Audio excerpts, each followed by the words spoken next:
अब अपना अगला टॉपिक है प्रकाश विद्युत धारा पर आवृत्ति का प्रभाव। किसका? आवृत्ति का प्रभाव, ये देखना है। इसका मतलब क्या हो गया? अब आपका वोल्टेज नियत रहेगा, आरोपित वोल्टा का मान नियत हो गया, और आपतित प्रकाश की तीव्रता भी क्या हो गई? नियत। चेंज क्या होगी? आवृत्ति। चलो भाई देखो,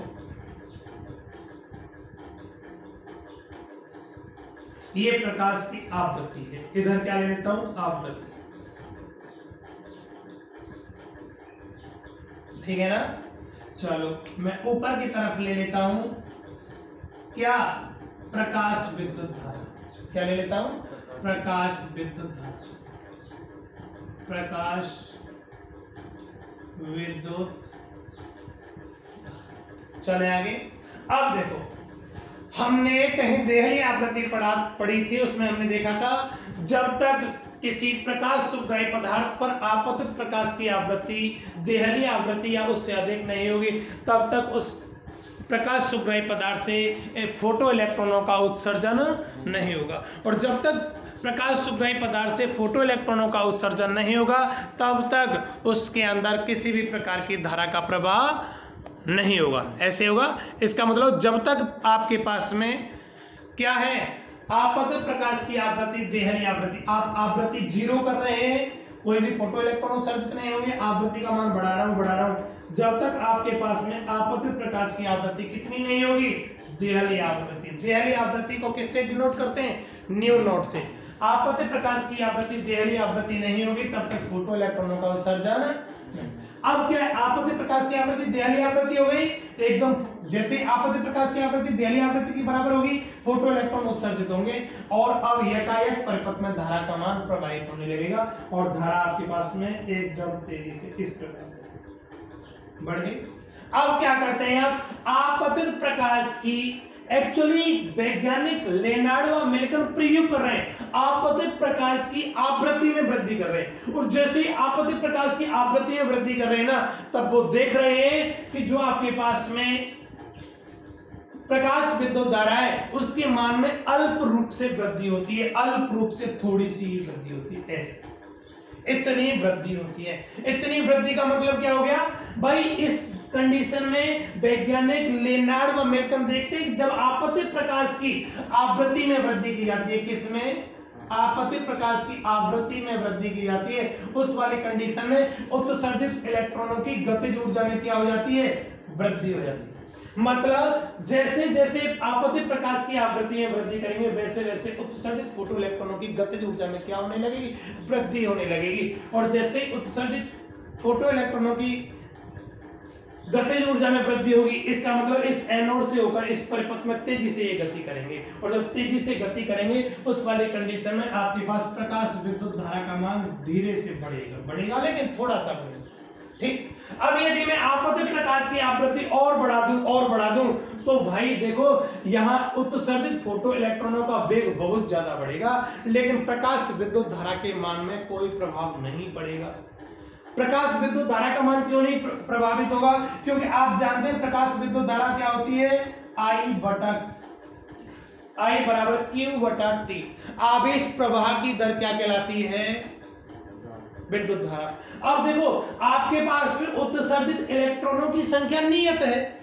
जब उत्सर्जित इलेक्ट्रॉनों की संख्या नियत है तो आवेश Q का मान क्या हो गया? नियत। जब Q का मान नियत हो गया तो धारा भी आपकी क्या रहेगी? नियत। ठीक है ना, क्योंकि इस परिपथ से बहने वाले फोटो इलेक्ट्रॉनों की संख्या नियत है।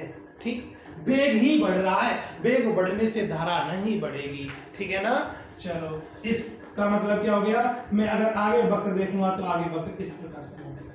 ठीक, चलो, अगर इसी स्थान पर ये क्या करते हैं वैज्ञानिक लेनार्ड व मेलकर, क्या करते हैं कि जो आपके एनोड और कैथोड है, अगर इनकी धातु चेंज कर दें, एनोड और कैथोड की जो जिस धातु के लिए उस धातु को ही चेंज कर देते हैं। तो ये देखते हैं कि जैसे ही इन्होंने धातु चेंज की उस वाली कंडीशन में अब आपके पास में देहली आवृत्ति का मान कुछ अलग हो गया, या तो देहली आवृत्ति का मान घट जाएगा या देहली आवृत्ति का मान बढ़ जाएगा। ये बात किस बात के ऊपर डिपेंड करेगी, जो आपने जिस पदार्थ का चयन किया है वो पदार्थ की प्रकृति कैसी है। यदि वह पदार्थ क्षारीय प्रकृति का है, उसके लिए कार्यफलन का मान कम है, तो श्योर देहली आवृत्ति का मान कम हो जाएगा। और अगर क्षारीय प्रकृति नहीं है, उसके लिए कार्यफलन का मान ज्यादा है, तो देहली आवृत्ति उसके लिए ज्यादा हो जाएगी। ये प्रथम पदार्थ के लिए देहली आवृत्ति आ गई और ये दूसरे के लिए आपके पास में वक्र इस प्रकार से प्राप्त हो जाएगा ऐसे। ये आपके पास में कौन सी धातु के लिए हो गया, धातु फर्स्ट के लिए हो गया, और ये धातु सेकंड। बोलो कोई समस्या? ठीक है ना।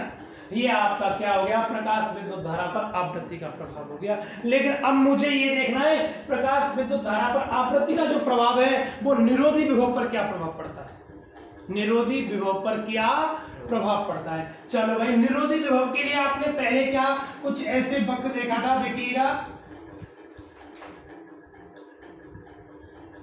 इधर विभव था, इधर कौन थी, प्रकाश विद्युत धारा। आपका जो वक्र मिला था वो वक्र इस प्रकार से मिला था, ऐसे मिला था, मिला था क्या, ये मिला था। चलो यहाँ आपका 0 वोल्ट विभव था, ये आपका निरोधी विभव V0 आया था। ये आपकी कौन सी धारा थी, संतृप्त धारा। यहाँ आपके पास में क्या थी बेटा, आवृत्ति और तीव्रता नियत थी, है ना। लेकिन अब क्या कर देता हूं मैं, आपतित प्रकाश की आवृत्ति को चेंज करता हूं। इसका मतलब अब यहां मैं तीव्रता को क्या करता हूं, नियत, और आवृत्ति चेंज करता हूं। भाई आवृत्ति चेंज करूंगा तो आप मुझे बताओ, आवृत्ति चेंज करने पर उत्सर्जित फोटो इलेक्ट्रॉनों की गतिज ऊर्जा में कमी होगी। आवृत्ति बढ़ा रहा हूं, आपतित प्रकाश की आवृत्ति में वृद्धि करूंगा तो उत्सर्जित फोटो इलेक्ट्रॉनों की गतिज ऊर्जा पर क्या प्रभाव पड़ेगा, गतिज ऊर्जा में वृद्धि हो जाएगी। इसका मतलब क्या हो गया, पहले इलेक्ट्रॉन जितनी गति करके आ रहा था, अब इलेक्ट्रॉन उससे क्या होगा, ज्यादा गति करके आएगा नहीं आएगा।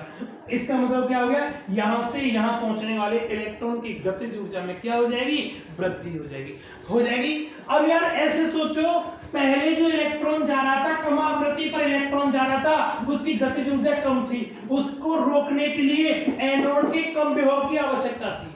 ये कम विभव के प्रतिकर्षण के कारण इलेक्ट्रॉन रुक रहा था। लेकिन अब आपतित प्रकाश की आवृत्ति बढ़ा दी, इलेक्ट्रॉन ज्यादा एनर्जी लेके जा रहा है, और जब इलेक्ट्रॉन ज्यादा एनर्जी लेके जा रहा है तो एनोड के जो ऋण विभव का मान है वो पहले की तुलना में क्या हो जाएगा, बढ़ जाएगा। क्या हो जाएगा, बढ़ जाएगा। तो बेटा याद रखिएगा, आपतित प्रकाश की आवृत्ति इज डायरेक्टली प्रोपोर्शनल इलेक्ट्रॉन की गतिज ऊर्जा इज डायरेक्टली प्रोपोर्शनल निरोधी विभव। कौन सा विभव बेटा, निरोधी विभव, ठीक है ना। आवृत्ति बढ़ाएंगे तो इलेक्ट्रॉन की गतिज ऊर्जा बढ़ेगी, और गतिज ऊर्जा बढ़ेगी तो निरोधी विभव के मान में भी क्या होगी, वृद्धि होगी। चलो भाई, अब देखो आवृत्ति बढ़ा दी तो अब आपके पास में धारा तो वही रहेगी, लेकिन वक्र इस प्रकार से ऐसे चला जाएगा।